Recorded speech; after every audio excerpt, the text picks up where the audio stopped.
할렐루야. 오늘 함께 읽으신 로마서 5장 3절에서 4절의 말씀을 가지고 로마서 강의 34번째 시간, 환난 가운데서 빚어지는 참 소망이라는 제목으로 오늘 함께 은혜를 나누도록 하겠습니다. 우리 지난 주일에 이 똑같은 말씀 로마서 5장 3절에서 4절의 말씀으로 함께 은혜를 나누었습니다. 이 중요한 단어가 이 3절에서 4절에 4개가 나오는데 우리 지난주에 그 중에 3개를 나누었죠. 환난, 인내, 연단의 결실에 관한 부분을 우리 지난주에 나누었습니다. 그래서 오늘 저는 이제 그거와 조금 더 이제 이어서 나머지 4번째 그 소망에 관한 부분을 오늘 여러분들하고 좀 나누려고 합니다. 이 로마서 5장 3절 4절이 환난으로 시작해서 소망으로 이어져 가는 이것은 참 이 중요한 가르침의 부분이 있기 때문에 우리는 이 부분을 반드시 우리 마음속에 분명히 이것을 연결시켜서 두어야 되겠습니다. 오늘 로마서 5장 3절 4절에 보시면 연단은 소망을 이룬다 이렇게 얘기합니다. 이 이룬다라는 이 말 바울이 참 좋아하는 단어예요. 이게 헬라어로는 카테르가조마이라고 하는 단어인데 이 단어는 바울이 쓴 편지에만 아주 집중적으로 나타나는 단어면서 이 이룬다라고 하는 이 부분의 내용 속에 뭐 성취하고 만들고 준비하는 내용도 있지만 이긴다라는 뜻도 있어요. 그러니까 환난이 이렇게 점점 이렇게 준비되어져 가면서 승리의 결실로 나타나는데 그것이 승리의 결실이 소망이라는 거죠. 그러니까 뭔가 환난에서 인내 연단이 되어지면서 이게 뭔가를 만든다라는 겁니다. 빚어진다라는 거죠. 그 과정에서 뭔가 특별하게 만들어지는 특별한 축복이 있다라는 거예요. 그 결실이 뭐냐? 소망이라고 얘기합니다.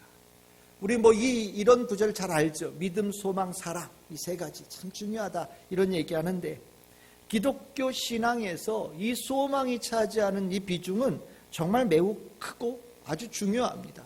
또 그러다 보니 소망이 가지고 있는 힘도 아주 크지요. 우리가 신앙생활을 하면서 소망의 힘을 갖지 못하고 살아간다면 실은 아무리 우리가 다른 것에 대해서 굳건한 힘을 가지고 있어도 그 주님께서 원하시는 그 경지에 이르지를 못해요. 이 소망의 힘, 이 소망의 힘은 모든 환경, 여건, 그리고 시간의 지체나 그 이루어지지 않는 가운데 있는 여러 가지 그 기다림의 시간들을 다 이겨낼 수 있게 만드는 힘이 이 소망 안에 있습니다. 우리가 주님의 약속을 받았지만 우리는 천국을 바라보고 살아가고 있잖아요. 우리가 아직 천국에 들어간 백성이 되어지지 못하고 이 땅에 살고 있지만 우리는 마음속에 늘 언제나 천국 백성의 꿈을 가지고 삽니다. 그래서 우리는 이 땅에서 비록 신앙 때문에 뭔가 좀 부족하고 풍성하게 누리지 못하는 부분들도 있어 보이고 세상에 완전히 섞여서 살아가지 못하는 그런 약간 한쪽으로 이렇게 치우쳐진 그런 삶 속에서 외롭고 힘들고 고난당하고 고통당하는 일이 있어도 우리는 이 땅에서 살아가면서 절대로 세상에 휩쓸리거나 휘몰리지 않고 꿋꿋하게 설 수 있는 자가 되어지는 거죠. 그렇게 될 수 있는 중요한 힘이 바로 이 소망 가운데서 나타나는 겁니다. 그래서 이 소망, 우리가 이 마음속에 우리의 마음속에 소망을 가지고 있고 소망의 힘을 가지고 있다라는 것은 내가 신앙생활 참 잘하고 있다라는 아주 중요한 징표가 되어지는 겁니다. 소망이 얼마만큼 중요하고 귀하냐? 성경의 소망에 대한 말씀 참 많이 나오지만 저는 이 시편의 말씀을 여러분들이 꼭 기억했으면 좋겠어요. 시편 42편과 45편의 말씀, 43편의 말씀이에요. 시편 42편과 43편의 말씀은 2편으로 되어 있지만 실은 한 편이에요. 같은 한 편으로 되어 있는 겁니다. 왜냐하면 중간중간에 한 5절씩 끊어가면서 똑같은 후렴구가 나타나요. 나중에 집에 가서 시편 42편과 43편을 꼭 한번 묵상해 보시기를 소망합니다. 그런데 이 중간중간에 나오는 후렴구, 동일한 후렴구가 뭐냐? 42장 5절, 42편 5절, 42편 11절, 그리고 43편 5절에 나오는데 똑같아요. 내 영혼아, 내가 어찌하여 낙심하며 어찌하여 내 속에서 불안해하는가? 너는 하나님께 소망을 두라. 그가 나타나 도우심으로 말미암아 내가 여전히 찬송하리로다.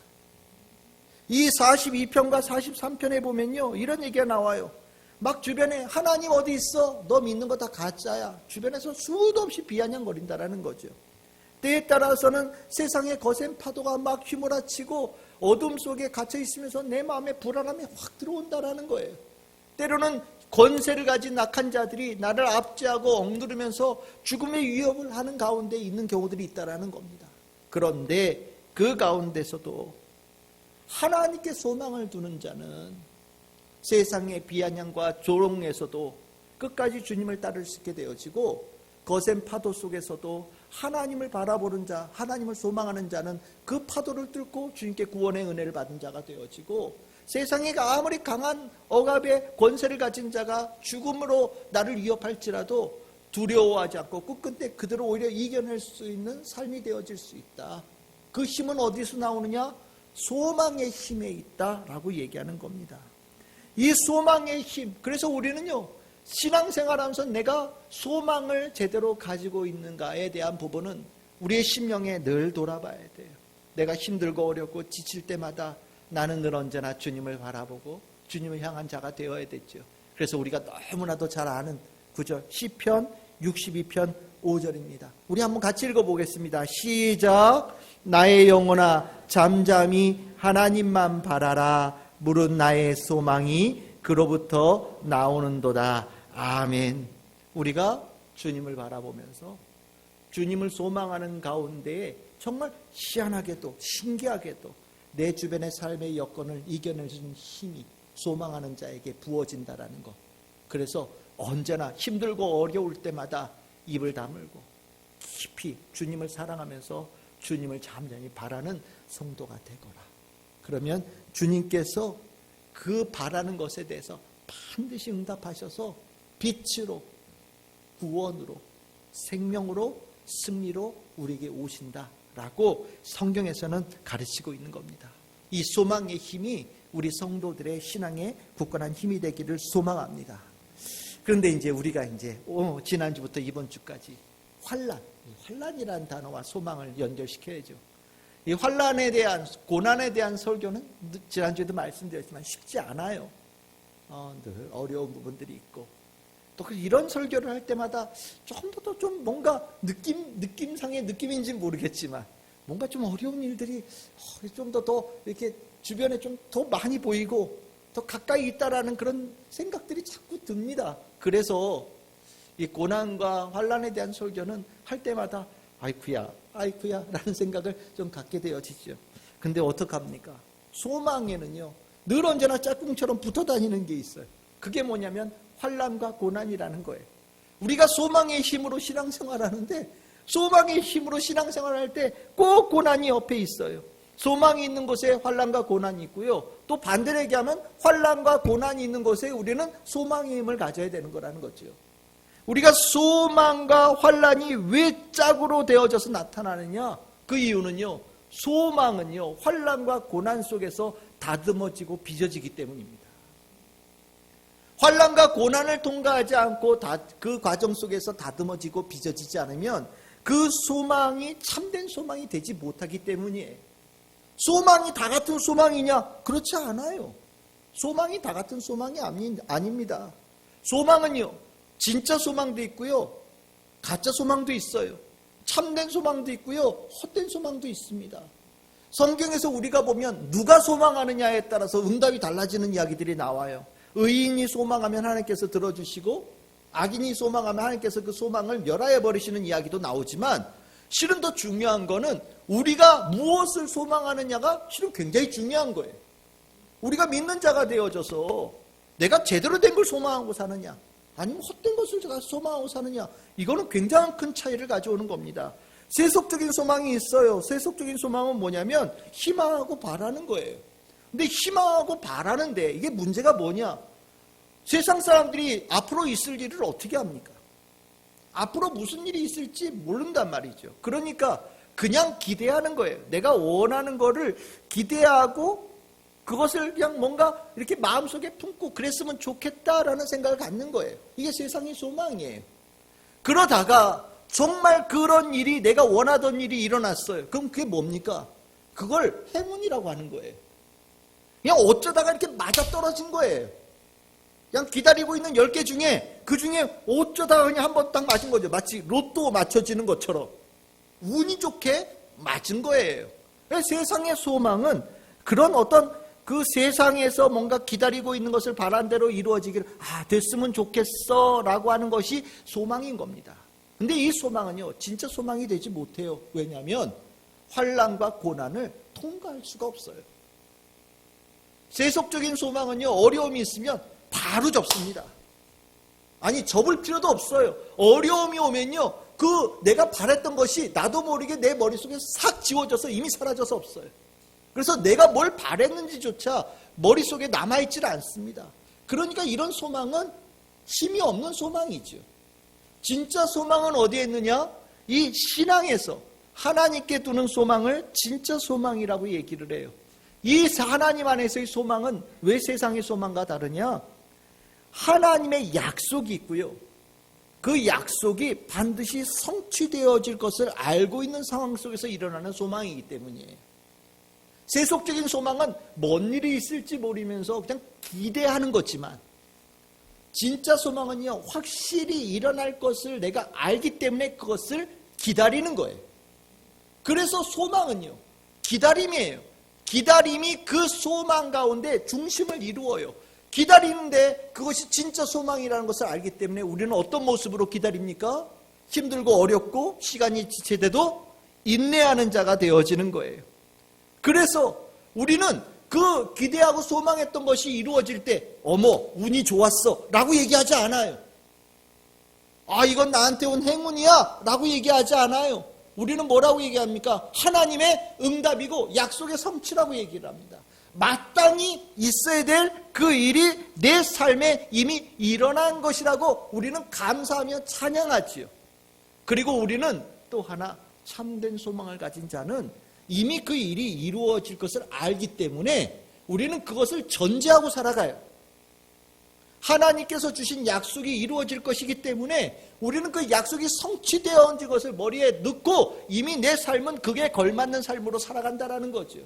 그래서 참된 소망을 가진 자는요 삶을 바꾸는 역사가 일어나는 겁니다.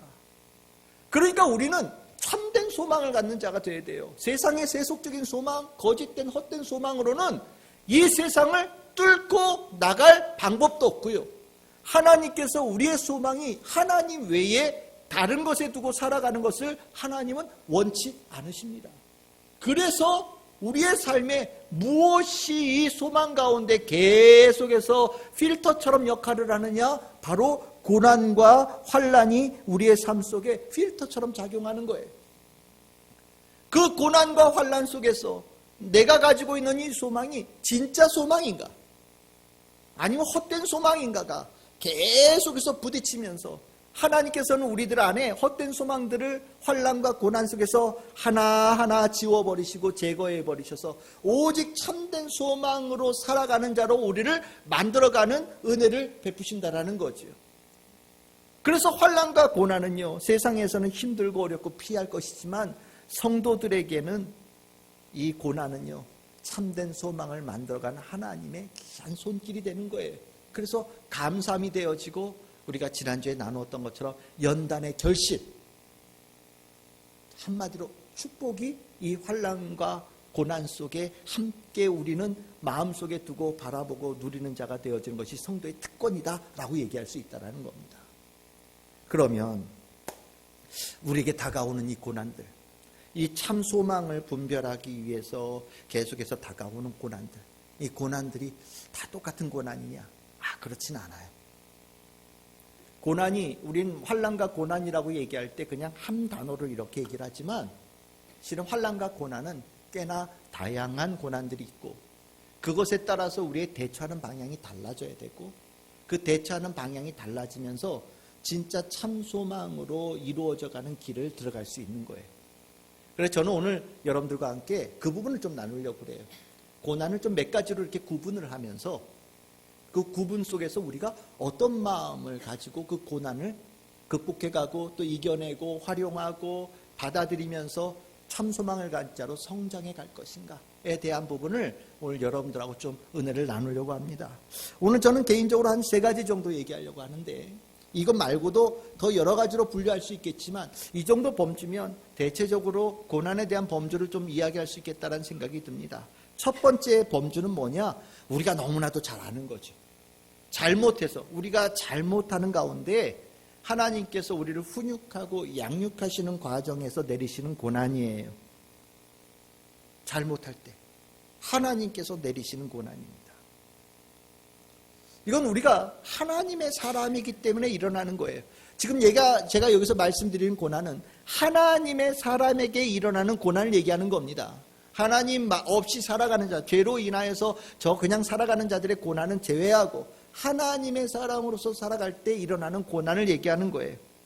우리가 살아가면서 성도가 딱 되고 나면 한순간에 완전하게 성숙되지 않잖아요. 뭔가 아직도 우리는 연약하고 미흡한 모습으로 살아갑니다. 그러다 보니까 참 이게 늘 언제나 조금 넘어질 때도 있고 때로는 아주 주님 보시기에 못생긴 모습을 보일 때도 있고요. 또 옛날에 그 마음이 남아있어서 그런지 몰라도 예전에 살았던 습관으로 나도 모르게 훅 돌아가는 경우들도 있어요. 우리가 주님께 믿음으로 의롭다함을 얻었지만 우리들의 삶에는 여전히 만져가야 돼서 하나님의 영화로움에 도달해야 될 모습이 그 갖춰가야 될 모습들이 여전히 남아있기에 우리는 수도 없이 좌충우돌하면서 넘어지기도 하고 세워지기도 하는 과정들을 반복해 갑니다. 그럴 때 하나님이 우리에게 어떤 분으로 다가오시느냐? 하나님은요, 우리를 사랑하는 아버지의 모습으로 다가오신다라는 거예요. 우리를 지극히 사랑하시는 아버지의 모습으로 다가오시면서 그 사랑하시는 모습 속에 때로는 견책하시고 때로는 징계를 통하여서 사랑하는 주의 자녀들이 다시 어그러진 삶에서부터 바른 삶으로 돌아올 수 있도록 만들어가는 훈육의 그 교육을 기꺼이 하시는 분이 하나님이시라는 겁니다. 우리는 하나님에 대해서 아버지의 상을 얘기를 할 때 사랑이 많으신 하나님에 대한 인자하게 웃으시면서 안아주시면서 엉덩이 두들겨주고 손 붙잡아주고 입에다 먹을 것도 넣어주고 우리를 행복하게 해주시는 하나님에 대한 그 상을 머릿속에 그려요. 하지만 하나님의 모습에는요, 하나님의 사랑은요, 우리가 알고 있는 사랑보다 훨씬 더 폭이 넓습니다. 훨씬 더 폭이 넓고 그 선하신 하나님은요, 이런 방법 저런 방법을 다 동원하셔서 우리를 바른 길로 이끌어가기를 원하셔요. 그 하나님께서 쓰시는 방법 중에 뭐가 있냐? 고난이라고 하는 징계가 있다라는 거예요. 고난이라는 징계를 통하여서 우리를 바른 길로 만들어주시는 하나님, 바로 아버지의 모습이 있고 그것이 우리에게 다가오는 고난의 한 가지라는 겁니다. 사랑하는 아들을 그렇게 고난이라는 징계를 통해서 바로 잡고자 하시는 하나님이라는 것, 성경에는요 이 하나님에 대해서 실은 여러 차례 나와요. 여러분들 먼저 모세가 이스라엘 백성들에게 가르쳐준 이 말씀을 여러분들 머릿속에 두시기를 바랍니다. 신명기 8장 5절에서 6절이에요. 모세가 이스라엘 백성들이 길게 합니다. 너는 사람이 그 아들을 징계함 같이 내 하나님 여호와께서 너를 징계하시는 줄 마음에 생각하고 내 하나님 여호와의 명령을 지켜 그의 길을 따라가며 그를 경외할지니라. 아멘. 하나님께서 왜 징계하신다고요? 하나님께서 왜 고난을 주신다고요? 사랑하니까. 내 사랑하는 아들이니까 하나님께서 그 사랑하는 아들을 바로잡기 위해서 고난도 주시고 징계도 하시면서 그 아들이 하나님의 말씀의 길을 제대로 걸어갈 수 있는 아들로 만들어가기 위해서 징계를 내리신다라는 거지요. 잘못된 길에 있을 때 그것이 얼마나 힘들고 아픈 삶을 만들어가는지를 경험시키시면서 하나님 안에 있는 기쁨과 행복함과 평안함을 누릴 수 있도록 만들어 가신다라는 겁니다. 그래서 하나님은요, 우리가 무슨 생각을 가지고 있는지, 우리의 삶의 방향이 어떤지를 늘 언제나 눈여겨보셔요. 그 어떤 사람들보다도 하나님의 자녀에 대해서는 특별한 사랑으로 지켜보신다라는 거죠. 그래서 하나님의 손길이요, 여러분들의 삶을 이렇게 인도해 가시기도 하시지만 여러분들이 이렇게 빗나갈 때는 때로는 회초리가 되고 매가 되어서 여러분들을 제자리로 돌려놓는 막대기의 징계가 되기도 한다라는 것을 얘기하고 있는 거예요. 이 말씀이 여기만 나오느냐? 그렇지 않아요. 여러분들 구약 성경에서 하나님께 굉장히 사랑받은 대표적인 사람이 누굽니까? 다윗이지. 다윗 하나님께 엄청나게 사랑받은 사람이에요. 하나님께서 다윗을 사랑하신다라고 할 때 가장 깊이, 가장 크게, 가장 확실하게 나타난 데가 어디 있느냐? 사무엘하 7장이거든요. 사무엘하 7장에서는 하나님께서 나단 선지자를 통하여서 다윗과 영원한 계약을 맺으시는 부분이 나옵니다. 그런데 신기하게도 그 부분에 이런 내용이 나와요. 사무엘하 7장 14절에서 15절입니다. 나는 그에게 아버지가 되고, 그는 다윗을 얘기합니다. 그는 내게 아들이 되리니 그가 만일 죄를 범하면 내가 사람의 매와 인생의 채찍으로 징계하려니와 내가 내 앞에서 물러나게 한 사울에게서 내 은총을 빼앗은 것처럼 그에게서 빼앗지는 아니하리라. 아멘. 야, 하나님께서 다윗에게 엄청난 축복으로 계약을 맺으시는 그 말씀 가운데 이런 내용이 나온다라는 거, 실은 이거 굉장히 눈여겨봐야 될 거예요. 하나님은 분명히 말씀하십니다. 너 제대로 못 가면 인생의 채찍, 내가 매를 들 거다. 내가 너를 바른 길로 가게 할 거다. 대신 그 채찍을 하나님의 심판으로 여기지 말아라. 내가 너에게 이렇게 이끌어가는 것은 사울에게서 내 은총을 뺏은 것처럼 너를 망하게 하거나 너를 버리거나 너를 징계해서 다른 곳으로 보내게 한 것이 아니다. 내가 원하는 것은 너를 바르게 세우기 위함이다. 왜? 내가 너를 사랑하니까. 너는 내 아들이니까. 너는 내 딸이니까. 내가 너에게 사랑의 매를 든다라고 얘기하는 겁니다. 이게 중요한 거죠. 우리들의 인생의 고난에 하나님께서 주신 고난이 있어요. 어떨 때요? 우리가 못 나가게 나아갈 때 하나님께서 고난의 회초리를 드신다라는 거죠. 그러면 우리 하나님께서 내가 잘못 나갈 때 회초리 드시고 매를 드실 때 여러분들 어떻게 하시면 되겠습니까? 나 때렸어. 나한테 뭐라고 했어. 저 사람 나쁜 사람이야. 하나님 나빠 라고 얘기한다면 세상에서 제일 어리석은 사람이죠. 제일 못난 사람이에요. 하나님께서 주시는 그 징계 앞에 내가 대들고 하나님 앞에서 내가 그 맞지 않겠다라고 버틴다면 실은요, 그거는요 맷집만 늘어나는 거예요. 하나님이요, 하나님의 자녀 포기할 것 같습니까? 하나님께서 여러분들 포기할 것 같습니까? 여러분들 한 사람 한 사람 사랑하는 내 아들과 내 딸을 포기하실 것 같습니까? 포기하지 않으셔요. 무슨 방법을 통해서라도 우리를 바른 길로 만들어가기를 끝까지 하시는 분이 하나님이시라는 거지요. 그래서 우리는요, 이 고난 속에서 내가 잘못되어진 소망을 가지고 세상에 바라보면서 세상을 따라가면서 세상에 죽어가는 풍습에서 머물러 있는 나를 향하여서 하나님께서 고난을 베푸신다는 것을 깨닫게 되어지면 주저하지 않고 그 말씀에 귀를 기울이고 주님 앞에 엎드리고 내가 회개하고 주님의 원하시는 방향으로 나아가는 지혜로운 자가 되어져야 되는 거예요. 그래서 성경에서 잠언에 이런 얘기 참 많이 나오죠. 잠언 3장 11절에서 12절입니다. 우리 한번 읽어봅시다. 시작. 내 아들아, 여호와의 징계를 경히 여기지 말라. 그 꾸지람을 싫어하지 말라. 대저 여호와께서 그 사랑하시는 자를 징계하시기를 마치 아비가 그 기뻐하는 아들을 징계함 같이 하시느니라. 아멘. 기억하십시오. 정말 기억하십시오. 하나님께서 사랑하는 아들에게 사랑의 매를 드셔요. 사랑하는 아들이 빗나가는 것을 그냥 두지 못하시는 하나님께서 사랑의 매를 드셔서 바른 길로 이끌어 가셔요. 여러분들의 삶에 혹시 고난이 올 때, 혹시 이것이 나의 삶을 바로잡고자 하는 하나님의 깊은 사랑이 아닌지 여러분들 하나님께 먼저 물어볼 수 있는 성도가 되기를 바랍니다.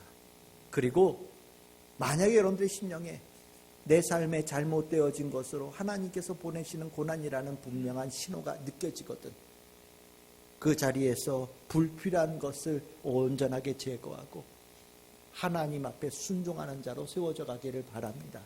그것이 이러한 고난을 통해서 참된 소망으로 빚어지는 복된 성도가 되어지는 길입니다. 그러면 이제 두 번째 고난을 보겠습니다.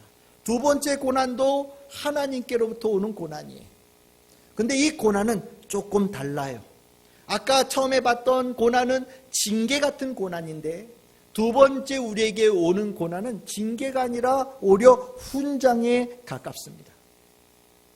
여러분들 우리 지난주에 이런 말씀 드렸죠. 성도에게 고난은 운명이다 이렇게 말씀을 드렸어요. 혹시 여러분들 이런 말 들어보셨습니까? 성도에게 고난은 사명이다 이런 얘기 들어보셨습니까?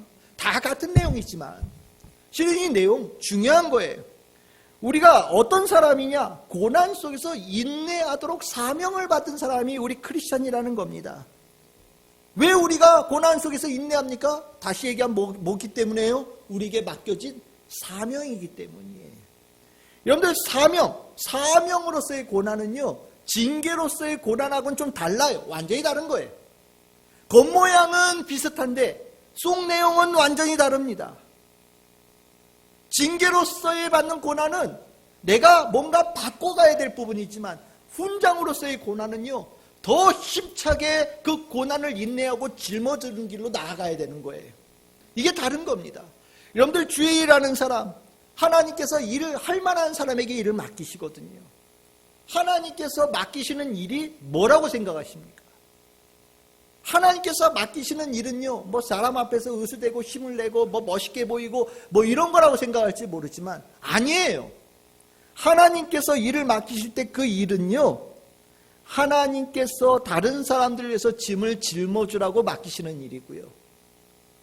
힘들어하는 사람들을 위해서 그 짐을 나누어지라고 맡기시는 일이고, 슬퍼하는 자에게 슬픔을 나누라고 맡기시는 일이고, 때로는 더러움 속에 있는 사람들 더러움을 씻어주라고 맡기시는 일이고, 넘어진 자들을 일으켜 세우고 굶주린 자를 먹이고 겉옷을 달라 하면 속옷을 주고 오리를 가자고 하면 십리를 걸어갈 수 있게 맡기신 일이 하나님께서 주의 사람들에게 맡기시는 일의 모습입니다. 이게 뭡니까? 우리가 흔히 얘기하죠. 하나님께서 일을 맡기신 사람, 우리가 보통 표현을 뭐라고 얘기합니까? 주의 종이다 이렇게 표현합니다. 주의 종, 주의 종이 그런 사람들이에요. 주의 종 그러니까 뭐 이게 저를 이렇게 보시겠지만 물론 주의 종인데 우리 평신도들은 주의 종이라는 말 대신에 이런 말 쓰죠. 직분자다 이렇게 표현해요. 뭔가 나누어진 직임을 가지고 있는 자다. 하나님께서 그에게 맡기신 짐이 있는 자다라는 얘기를 하는 거예요. 왜 맡기셨을까요? 맡기실 만한 사람이라고 보기 때문에 맡기신 거예요. 하나님께서 신뢰하고 하나님께서 할 만한 능력을 가진 충성된 자라고 주님께서 믿기 때문에 맡기신 거예요. 그 맡기셨을 때 우리는요, 그 맡긴 일에 대해서 감격하며 그 일을 하는 겁니다. 어떤 일을요? 고난의 일을요, 힘든 일을요, 섬기는 일을요. 여러분들 이 주의 종이 고난에 관한 일을 한다라는 것 성경에 굉장히 많이 나와요. 왜냐하면 바로 이것이 예수 그리스도의 모습이기 때문인데, 예수 그리스도께서 받으신 고난은 세상에서 볼 때는 저주받은 자의 모습이었지만 성경에서는 바로 그 고난 안에 하나님께서 예수님께서 특별하게 맡기신 사명이 있다라고 얘기를 합니다. 그것이 이미 구약 성경에 하나님의 말씀으로 예언되어져 있는데 그 예언의 말씀이 쭉 등장하는 데가 어디냐? 이사야서예요. 이사야서는 주의 종에 대해서 여러 노래들이 이렇게 등장을 하는데 그 주의 종을 어떤 모습을 노래하느냐? 고난당하는 주의 종을 노래합니다. 그래서 고난받는 주의 종의 노래 이렇게 얘기를 해요. 여러 군데가 나오는데 대표인 데가 어디냐? 이사야서 52장 12절서부터 53장 11절까지거든요. 근데 그 중에 오늘 여러분들 이 본문 이사야서 53장 10절 11절 이게 바로 주님께서 믿거니 하면 맡긴 자에게 있는 고난의 사명에 관한 내용이 바로 이 내용이에요. 여호와께서 그에게 상함을 받게 하시기를 원하사, 하나님께서 원하셨다라는 거예요. 고난받기를 원하셨다라는 겁니다. 질고를 당하게 하셨은즉 그의 영혼을 속건제로 드리기에 이르면 그가 시를 보게 되며 그의 날은 길 것이요 또 그의 손으로 여호와께서 기뻐하시는 뜻을 성취하리로다. 하나님께서 고난을 맡기신 자 그 종이 그 일을 감당하면서 하나님께서 기뻐하신 뜻이 성취된다라고 얘기를 하고 있습니다. 그가 자기 영혼에 수고한 것을 보고 만족히 여길 것이라. 고난당하고 짊어진 주의 종은요, 자기가 그렇게 고난받으면서도 이 안에 하나님의 일을 하고 있다는 것에 대해서 만족하고 기쁨이 있고요. 나의 의로운 종이 자기 지식으로 많은 사람을 의롭게 하며 또 그들의 죄악을 친히 담당하리로다 라고 얘기를 합니다. 이게 뭡니까? 하나님께서 사랑하는 자에게 맡기시고 믿을 수 있는 자에게 맡기시는 고난이라는 거예요. 이 노래는 실은 이스라엘 백성들에 관한 얘기거든요. 이스라엘 백성들이 포로로 끌려갔잖아요. 왜 우리가 포로로 끌려왔느냐? 처음에는 어떤 생각이 있었느냐? 아, 우리가 잘못해서 하나님께 징계하셔서 우리가 이 자리에 끌려왔어 라고 생각했어요. 맞죠? 그런데 그 고난이 점점 이 해석이 변화되어지기 시작해요. 우리가 잘못한 것보다 우리가 받고 있는 고난이 훨씬 더 큰 것 같아요. 이미 회개했는데도 불구하고 하나님께서 제자리에 돌려놓지 않으셔요. 그러면서 우리에게 있는 이 고난이 우리가 잘못해서 징계로 있는 고난보다 훨씬 더 큰 의미가 있구나라는 것을 깨닫기 시작했어요. 아, 우리가 이 땅에 와 있는 이것은 모든 백성들이 하나님께 지은 죄를 대신 감당하고 있는 시간들이구나. 그러니까 우리가 이 포로지에 끌려와서 고난당하고 있는 것에 있으면서 아, 우리가 뭘 잘못했어? 불평불만하지 말고 오히려 하나님께서 우리를 그렇게 귀하게 쓰고 있다는 것에 대해서 감사해야 되겠다. 하나님께서 나를 사랑하시고 나를 믿으시면서 일을 맡기신 거구나. 나를 버리신 것이 아니라 나를 더 귀하게 쓰시는 것이구나 라는 것을 깨달으면서 우리가 이 귀한 고난을 더 귀하게 짊어져야 되겠다라는 결단으로 나아간다라는 해석이 이루어진 거거든요. 그리고 우리는 이 모습이 예수 그리스도에게서 이루어졌다는 것을 우리는 분명히 알지요. 예수 그리스도의 십자가는 바로 이 모습의 실현이었고요, 성취였습니다. 그리고 예수님께서는 제자들에게 그 모습을 따라가기를 원하시죠. 제자들의 발을 씻기시며 섬김의 모습을 하셨던 것 또한 다 이런 과정 속에 있는 겁니다. 우리에게 있는 이 고난은요, 고난 중에 주님께서 주신 두 번째 고난이 뭐냐? 나를 신뢰하며 나를 믿으시면서 나에게 사명으로 준 고난이 있어요. 그러면 이런 고난에 대해서 우리는 어떤 모습을 가져야 될까요? 이 고난을 통해서 우리가 참 소망으로 빚어가기 위해서 이 모습 필요하죠. 그게 뭐냐? 충성입니다. 충성입니다. 바울이 자기에 대해서 얘기하고 고린도 교회에 대해서 얘기한 내용이 있어요. 고린도서 4장 1절에서 2절입니다. 고린도서 4장 1절에서 2절. 사람이 마땅히 우리를 그리스도의 일꾼이요 하나님의 비밀을 맡은 자로 여길지어다. 그리고 맡은 자들에게 구할 것은 무엇이라고요? 충성입니다. 그러니까 여러분들, 내가 하나님께서 나에게 사명으로 고난, 어려운 섬기는 일을 맡겼다는 걸 아신다면 도망가지 마십시오. 귀한 겁니다. 짊어지는 가운데, 충성하는 가운데 정말 하나님께서 참 성망으로 만들어 가신 축복이 눈앞에 있는 거예요. 믿는 자 아무나 일을 맡기는 거 아닙니다. 하나님께서 일을 맡기실 때는 귀한 자에게 맡기시는 거예요. 여러분들 이미 알고 계시고 선택하시고 하나님께서 신뢰하면서 하나님의 일을 나누어 주신 거예요. 귀한 거죠. 사람들이 이 고난을 구별하지 못해서요, 아, 내가 이 귀찮은 일 왜 해? 내가 이 힘든 일 왜 해? 내가 어려운 일 왜 해? 라고 뒤로 넘어지고 도망가는 이들이 가끔 있어요. 가장 어리석은 자들이지요. 우리가 연약하고 힘들고 아직 부족해서 실은 이 사명으로 고난을 받았다라는 것을 알면서도 힘들어하는 경우들이 있습니다. 혹시 여러분들 가운데 그런 분들이 계시다면 주님의 이 음성을 듣기를 소망합니다. 하나님께서 이 도망했던 사람을 일으켜 세운 말씀이 있거든요. 그게 누구냐? 베드로에게 예수님께서 하신 말씀이에요. 요한복음 21장에 나오는 말씀이죠. 21장 15절입니다. 조반을 드신 후에 베드로가 예수님 3번 부인했잖아요. 그 다음에 베드로는요, 하나님을 부인했다는 죄책감 때문에 완전히 낭망했어요. 내가 넘버원 제자라고 생각을 했었는데 정말 예수님을 3번이나 부인하는 하나님을 저주하는 자로 세워졌다는 게 그 마음속에 짐으로 남아서 더 이상 주님의 일을 감당할 수 없을 만큼 힘들었습니다. 근데 예수님께서 베드로에게 다가오셔서 밥 드신 후에 개인적으로 말씀하시죠. 뭐라고요? 예수께서 시몬 베드로에게 이르시되 요한의 아들 시몬아, 내가 이 사람들보다 나를 더 사랑하느냐? 라고 물으셔요. 이거죠. 네가 날 사랑하냐? 예수님께서 그 귀에다 대고 사명으로 받은 고난에 힘들어하고 낭망하는 자들에게 귀에다 이렇게 말씀하시는 거예요. 네가 나를 사랑하느냐? 라고 말씀하신다는 거예요. 이 사랑하느냐는 이 말이 지치고 낭망했던 성도들의 심령에 다시 심장을 뛰게 하고요, 지쳤던 자들에게 새 힘을 주는 생명의 예수 그리스도의 부르심이에요. 네가 날 사랑하느냐? 이 말이 사명을 받은 고난에 지쳐 쓰러져 있던 자가 다시 벌떡 일어나서 주님의 일을 감당할 수 있는 자로 세워지는 주님의 놀라운 부르심입니다. 이 부르심에 우리가 만약에 주님, 제가 주님 사랑하는지 모르겠어요, 저는 주님 사랑하는 거 나는 마음에 관심도 없어요 라고 얘기한다면 그는 참 소망으로 빚어지는 것에 아직도 멀리 돌아가는 사람이지요. 마땅히 이 주님의 부르심에 우리는 누구처럼 대답해야 됩니까? 베드로처럼 대답해야 돼요. 뭐라고 얘기합니까? 내가 주님 사랑하는 줄 주님께서 아십니다 라고 얘기합니다. 제가 주님 사랑합니다. 내가 진짜 사랑합니다. 진심으로 사랑합니다. 열렬히 사랑합니다. 이게 제 진짜 마음입니다 라고 주님 앞에 고백하는 베드로가 되어졌고, 예수님께서는요 그에게 다시 고난의 사명을 짊어주시지요. 뭐라고요? 내 양을 먹여라. 내 양을 먹여라.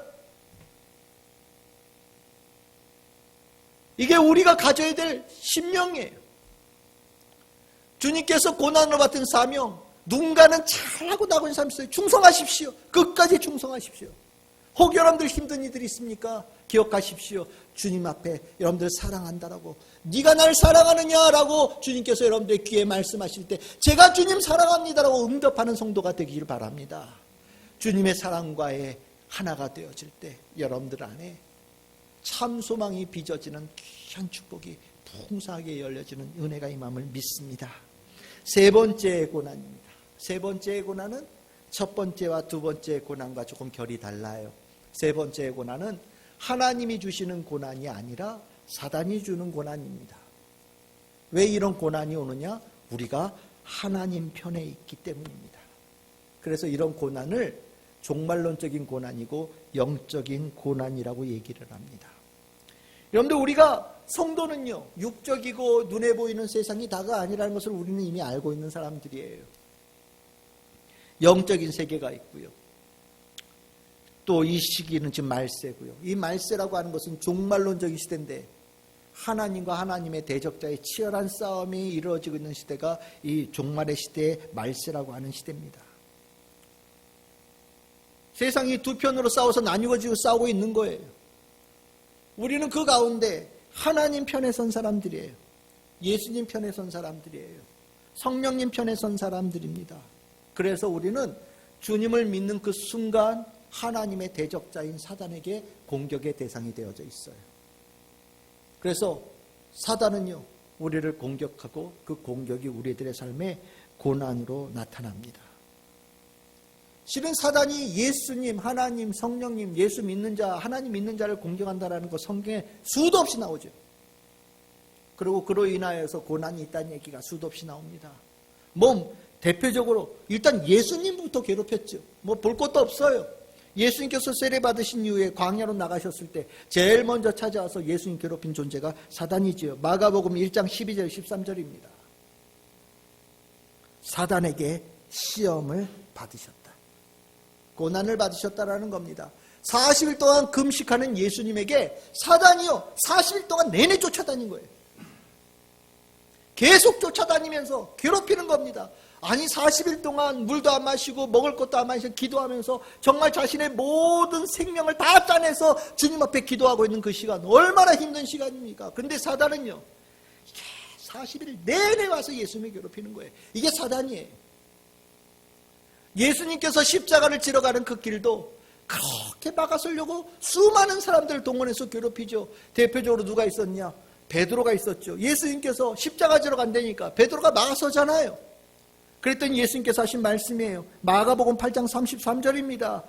베드로를 꾸짖어 이르되 사단아 내 뒤로 물러가라 라고 얘기하시죠. 네가 하는 일이 사단의 일이다. 예수님은요 베드로의 모습에서 사단의 뒤에서 방해하고 대적하는 모습을 본 거예요. 그래서 베드로에게 뭐라고 그러지 않아요. 사단아 물러가라 라고 얘기하십니다. 사단은요 예수를 공격하는 존재예요. 그러면 예수님만 공격하냐? 예수님 공격하니 하나님이 일하는 사람 얼마나 고생했겠습니까? 여러분들 구약 성경 제일 끝에 성경집에 보면 스가랴라고 하는 책이 있거든요.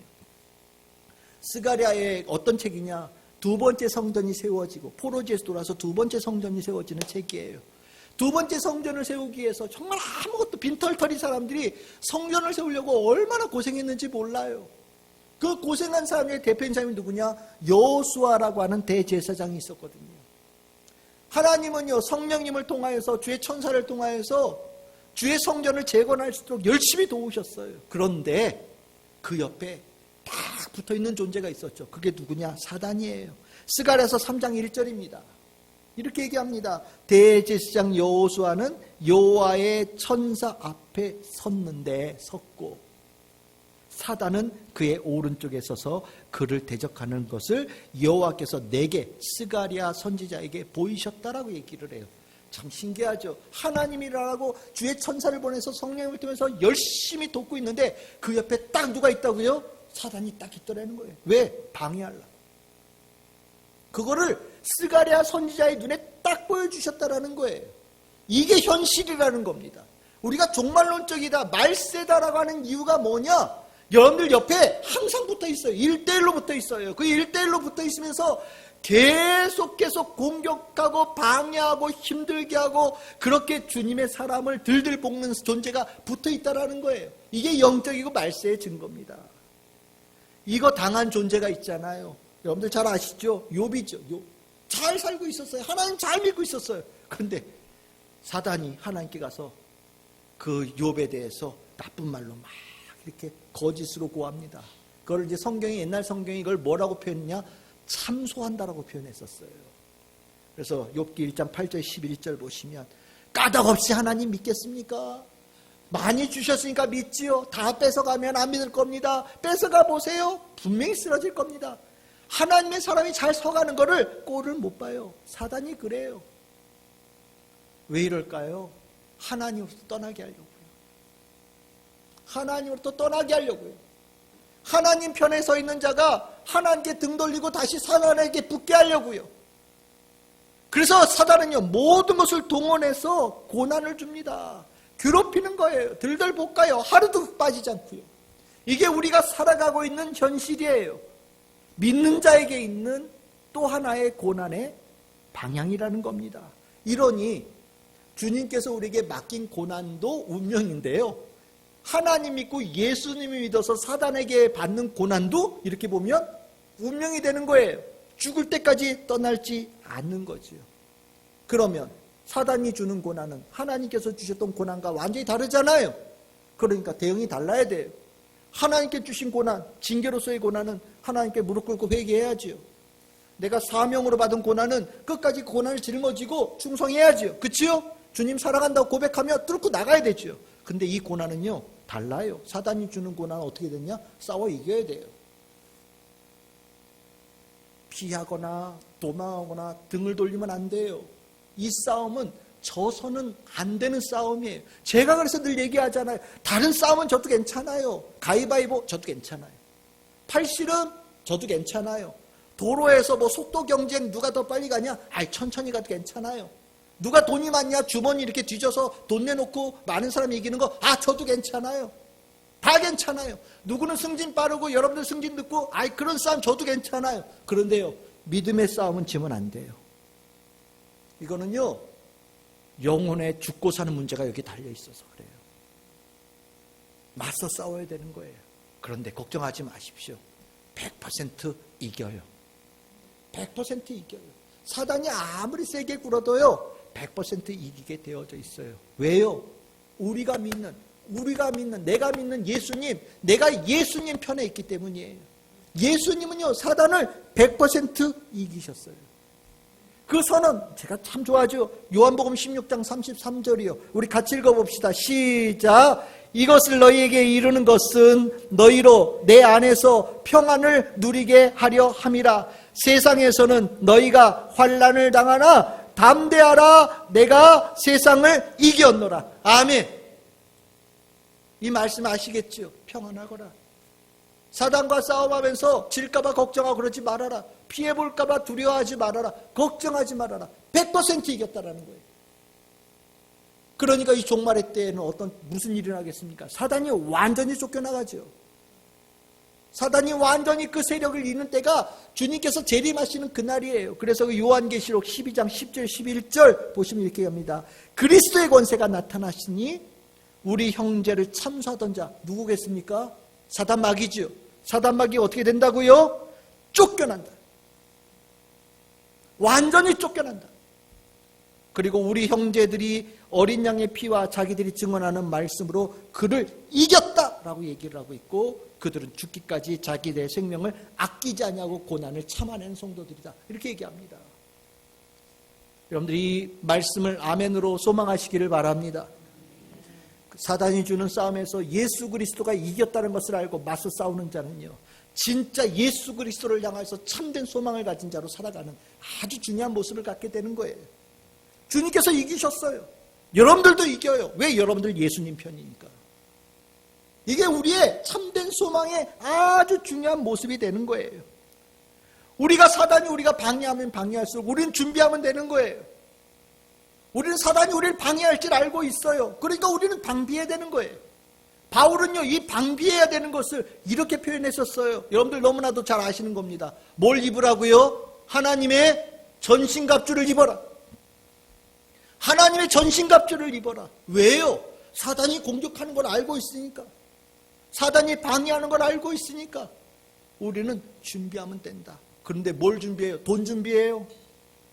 세상에 많은 사람들 아는 거 준비할 필요 없어요. 하나님의 전신갑주 입어서 준비하면 되는 거예요. 우리가 싸우는 존재는 혈과 육이 아니라 어두운 영의 세력과 싸우는 것이기에, 하나님께서 주시는 전신갑주로 우리가 무장되어질 때 이겨낼 수 있는 거예요. 그래서 오늘 이 자리도 주님의 전신갑주로 우리가 무장되어지는 시간이에요. 하나도 갖추고 만들고 우리의 심령을 주의 말씀으로 채워서 사단과 한 주간 싸워서 이겨내는 성도가 되어져 이곳을 떠나는 겁니다. 힘있고 행복하고 강하고 필수적인 자리들이죠. 우리의 참 소망은 나날이 주님 안에서 이렇게 갈고 닦으면서 새로워지는 거예요. 이제 오늘 말씀을 좀 정리하려고 합니다. 우리가 고난에 대해서 여러 가지 얘기해요. 고난을 통해서 참 소망이 만들어져 갑니다. 고난이 여러 가지가 있어요. 징계로 주는 고난이 있어요. 하나님께 주신 고난이죠. 길게 끌 것도 없어요. 그냥 바로 주님 앞에 엎드리면 돼요. 내가 잘못해서 주님께 주시는 고난 같으면 감사합니다 그러고 덮드리면 돼요. 나에게 맡겨진 사명으로서의 고난이 있다면 하나님이 나를 인정하셨다라고 생각하시면 돼요. 감사하게 주님의 일을 감당한다라는 생각으로 충성하시면 됩니다. 혹 지치셨어요? 주님께서 네가 날 사랑하느냐라고 귀에다 물으실 때 제가 주님 사랑합니다라고 응답할 때 그 순간 이 심령에 다시 주님께서 고난의 사명을 감당할 수 있는 모든 능력을 부어주십니다. 그 축복을 누리시기를 바라요. 세 번째는 좀 달랐죠. 사단이 우리를 공격하는 거예요. 우리를 주님으로부터 떠나게 하려고요. 주님의 사람이니까 받는 고난이에요. 근데 이 고난 꼭 시소 같아요. 우리가 세면요 사단 별거 없어요. 근데 우리가 약하면 갑자기 사단이 엄청나게 커 보여요. 그래서 우리는 언제나 사단보다 힘이 더 클 수 있는 준비돼 가는 거예요. 그게 뭘 하냐? 하나님의 전신갑주를 입는 거다라고 표현하시면 됩니다. 전신갑주 입으면 꼭 걱정하지 마세요. 백전백승이에요. 하나님의 약속입니다. 우리가 고난 속에 살아가요. 소망, 환난 가운데서 다듬어지고 빚어집니다. 우리는 참된 소망을 향해 가는 성도들이에요.